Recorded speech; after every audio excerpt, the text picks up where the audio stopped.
Friends, it's Everything Mayor. Welcome to the show. Welcome back to the show if you've returned. If you're new here, welcome for the first time. Today, we talk about all things John Mayer, but specifically, we got to talk about John Mayer's new record, or lack thereof. It has been a recurring topic on this show. We got to talk about last week's episode and some of the buttons that it pushed for some what I presume were new people listening to the show. Some controversy in the comments section, of course. And then also, I'd like to talk about the collaboration that's happened before with John Mayer, but it needs to happen again. And there was a post by Cory Wong, the fine guitar player, Cory Wong, earlier this week that just reminded me of that. Due to some interaction in the comment section. Lots of comment section activity on this week's show.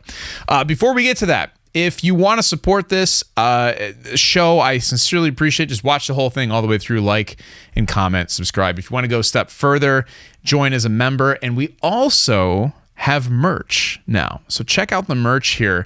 And I know some of you already have, and I will be thanking you individually at some point here in the near future. But become a member, get all sorts of additional content, get these episodes before anybody else does, or buy some merch. It supports what I do here. So first up, we need to talk a little bit about John Mayer's new record, or lack thereof. And I'm going to let John do some speaking for himself here. This is from his Sirius XM channel, Life with John Mayer. Take it away, John. Take it away.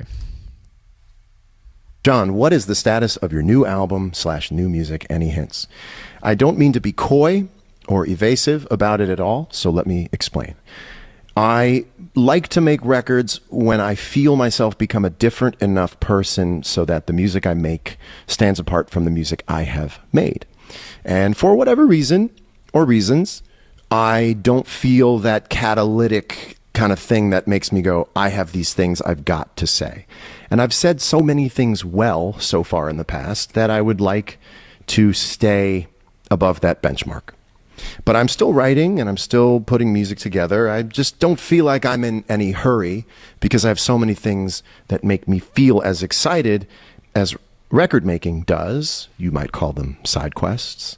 So know that I am in a place in my life where changes come a little bit slower, which I think is a sign of a life well lived and figured out. But I'm not making a record for any reason. I am just waiting for the moment where I am compelled enough to feel that whole download come in as to what record I want to make and how and with who and all that good stuff. But I'm having a real sensational time in life in my other pursuits, and I hope you will accept them and this answer. Well, there you have it. I guess we don't need to talk about it anymore. But I think it's exactly what we kind of all have thoughts, and some of you have shared frustrations. I think everybody's been kind of like right on the money, where he has a lot going on outside of being just quote unquote John Mayer. So, Sob Rock was 2021. We are now in 2024. Solidly 3 years outside of that record, which is kind of crazy to think about. But he does have a lot going on. Obviously, Dead and Company is kind of the main thing that's probably occupying at least his performance time. And we talked in a previous episode about just the amount of involvement, which I was unaware of, that he had with developing the Sphere show and all the visuals that went along with it. So clearly diving into that, it sounds like, go back and check that episode out if you haven't yet. But it sounded like he was, pulling like all-nighters to try to put all that together with the blessing of the rest of the band, which is super cool. And then, he's got all of the guest spots on records that we've been talking about as well. So he's playing sideman to a lot of people, which I'm sure is really fun for him. And then, things even outside of the music realm, like being the AP kind of brand ambassador for those watches. And I think listen, selfishly, this show would benefit from a new John Mayer record like you wouldn't believe. Because when I used to do videos on my main channel, Tom Butwin, go check that out. It's in the link below here or in your show notes if you're listening to this in one of your podcasting apps. But when I used to do these Mayer-centric things on my main channel, it was actually started back during Sob Rock when that came out, and they were extremely successful and extremely fun to make. So I can only imagine that if he were to drop another record, we get a lot of new people on this show checking out what we all think and what I think about whatever that is. But obviously, that's probably not going to happen anytime soon. So that's okay. We're going to plug on here at Everything Mayer. But even so, we still, the cool thing is that there's still enough going on in his creative and productive world that we have stuff to talk about every week, which is pretty amazing with no new music and no tour happening outside of the Dead and Company shows. So, I mean, on the one hand, got to cut him some slack and say, dude, you've earned it. I mean, that solo tour was kind of something I feel like it came out of nowhere. It wasn't really planned. It really came about after that solo set he did at, I think it was an iHeart radio show out in San Diego, San Jose maybe. And that spawned the idea for, hey, maybe I can carry an entire arena by myself. And he did 3 legs of that, if I'm counting correctly, 3, which was incredible. It's a lot of work too, doing a solo show. You don't have anybody else on stage to take a solo or eat up time, or carry some of the weight. It's all you all night. So he's earned it. Now, he certainly hasn't slowed down at all. Still very busy working. But this all but confirms it. Yes, he's still putting together music. Yes, he's still writing. But it doesn't sound like, actually, the most interesting thing that came out of this is I don't know, but I mean, like, there were obviously a bunch of new songs that were played on the solo tour. And when I hear him say things like, I'm waiting for this download, of things that I want to say and how I want to say them, it makes me feel like songs like In the Neighborhood, Drifting, Why Anyone Has to Go are going to end up like on deep cut signs 10 years from now, because I don't know that they're going to be on a new record when it comes out. So I think we were all kind of like, maybe like, ooh, is this like part of the new batch of songs? But he's also said in other interviews and other comments that the way that Sob Rock came out, where 4 of the songs were already heard, maybe people weren't super happy about that in a lot of ways. So, hey, what are you gonna do? I mean, we're here for the ride. We're here for the ride. Now, I'm going to reverse this, because in the intro, I kind of teased all these in a certain order, but I'm going to switch the second two, because I think this makes more sense. Another band that very much does the thing where basically when you have a new record that comes out, you've already heard a lot of those tunes live, is Dave Matthews Band. And this is where I want to see John Mayer collaborate again, just on stage. They don't have to record anything together. But I mean, we've heard him do Number 41 a couple times with Dave Matthews Band. And if you're not a DMB fan, that's okay. Just go and Google or YouTube, search for one of the 2, I believe, performances of Number 41. That is literally the number 41, for those of you who don't know. And Mayer plays a guitar solo on that song, and it's super cool. But this week, Cory Wong, and if you're watching this and not listening to this, you can see this screenshot from Instagram. But Cory Wong, who is another phenomenal musician, great guitar player, go check. Cory Wong did a podcast with John Mayer, so go check that out on his podcast, Wong Notes, which is an awesome show. Shout out to Jason Shadrick and Cory, who put that show together. But Cory posted his band doing the intro to the Dave Matthews Band song Too Much. Now, I don't know if they actually played the whole tune or if they were just kind of messing around with the intro, but he was talking about just the really cool harmonic things that are happening in that intro, which go listen. It's one of, I think it's one of the best intros to any song I've ever heard. If that doesn't get you excited, I don't know what does. But Mayer comments, as you can see here, very true. And then, we've got, and I'm looking at the screenshot and I'm seeing 25 weeks. 25 weeks. Is that true? Did Cory post it 25 weeks ago? Is this something that Instagram, did I just get like hit by the algorithm where something from 25 weeks ago was displayed to me and I thought it was something new. Well, either way, it doesn't really matter. This is still a fun topic to talk about. But then you see Dave Matthews Band's account come back and give the hard eyes to John Mayer. And then you got Guitargate, which is Michael Palmisano down there saying totally in agreement. And he is not wrong. It's absolutely true. Now I'm looking at Cory's Instagram page as we live go through that. I mean, I think I did. I think I got hit with something from 25 weeks. Can you believe this? This is how the internet works now. You know, you see something, you get excited about it, and then you realize that it was posted 25 weeks ago. But again, the magic of this is that I want another Dave Matthews Band, John Mayer collaboration. I've also talked about this on previous episodes. I think John Mayer should be the one to induct Dave Matthews Band into the Rock and Roll Hall of Fame. You've heard it here first. This is the second time I've said it. I think it needs to happen.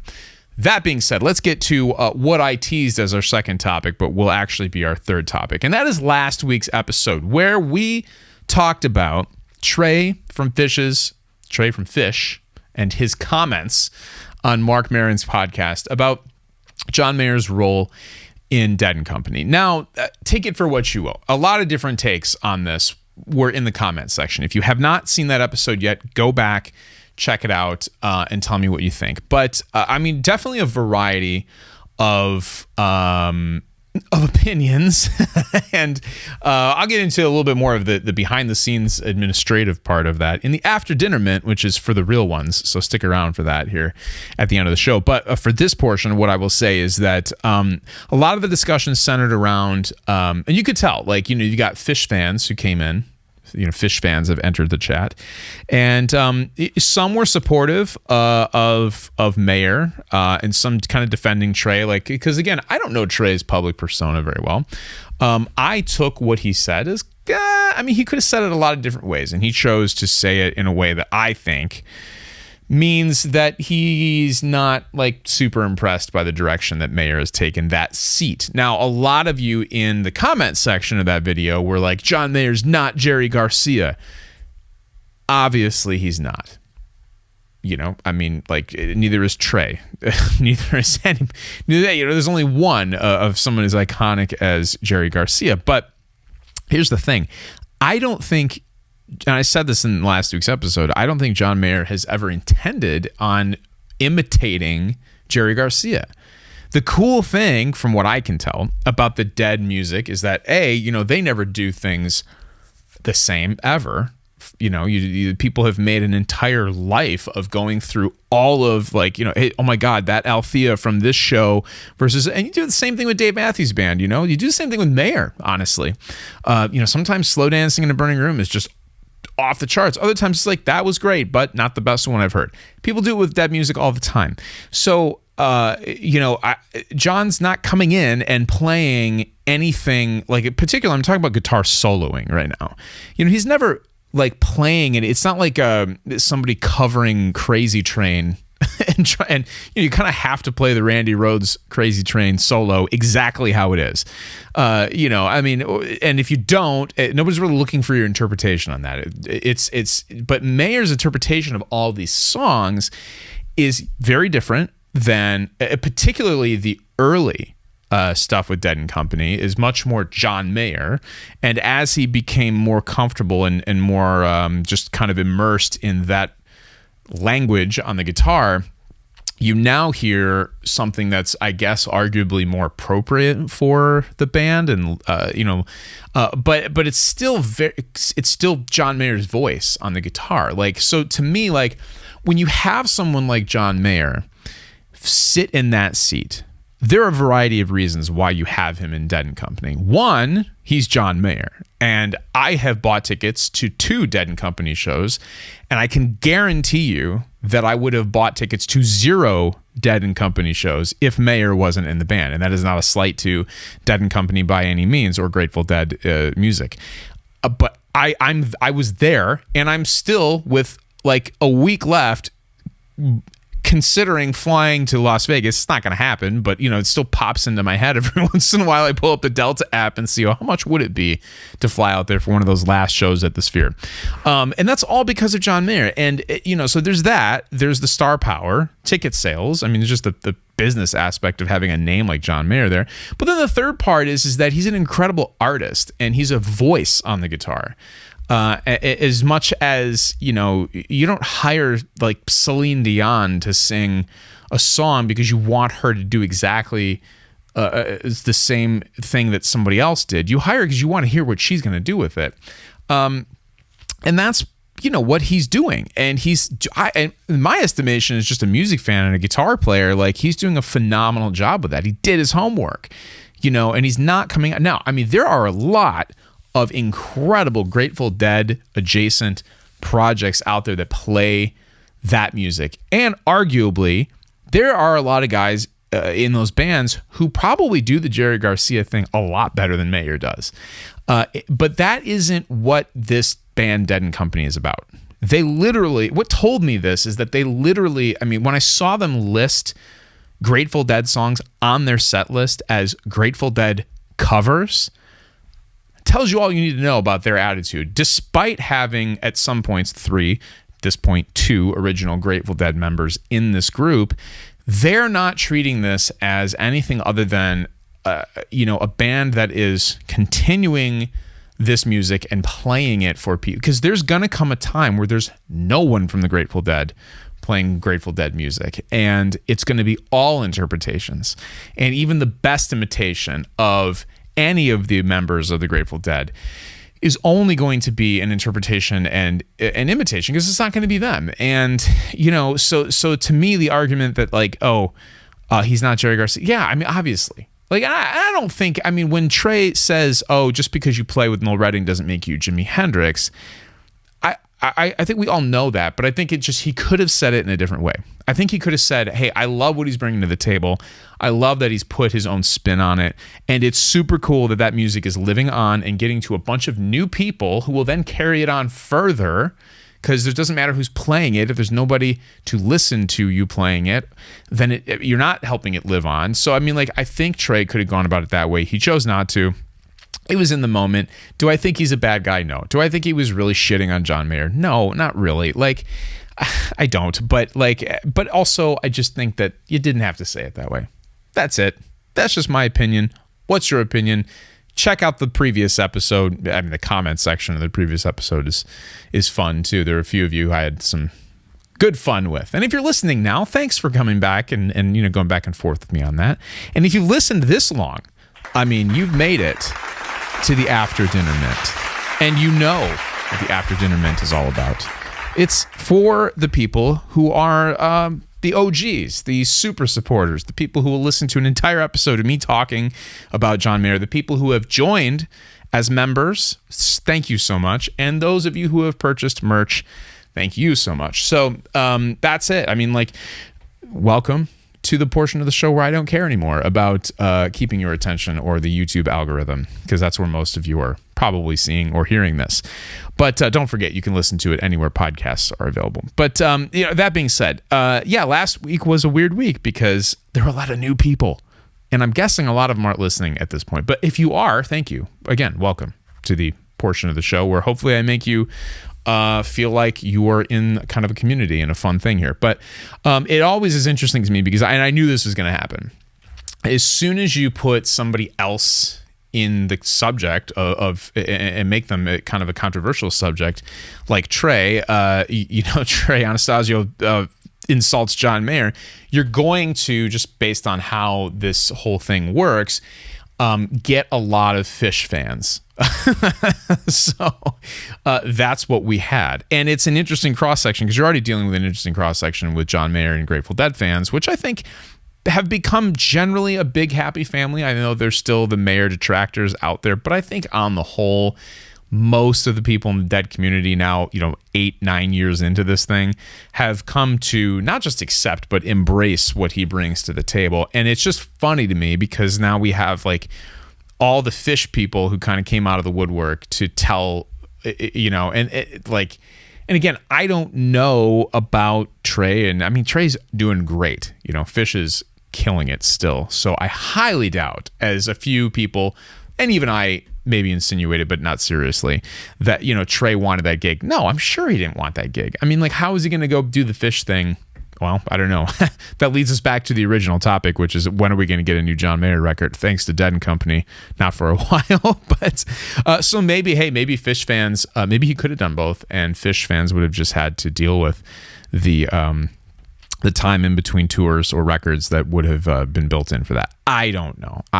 But it was fun and interesting and a little bit scary to have all these new people come in, because we've built a really fun community, which is what I love about this channel. This channel is a labor of love.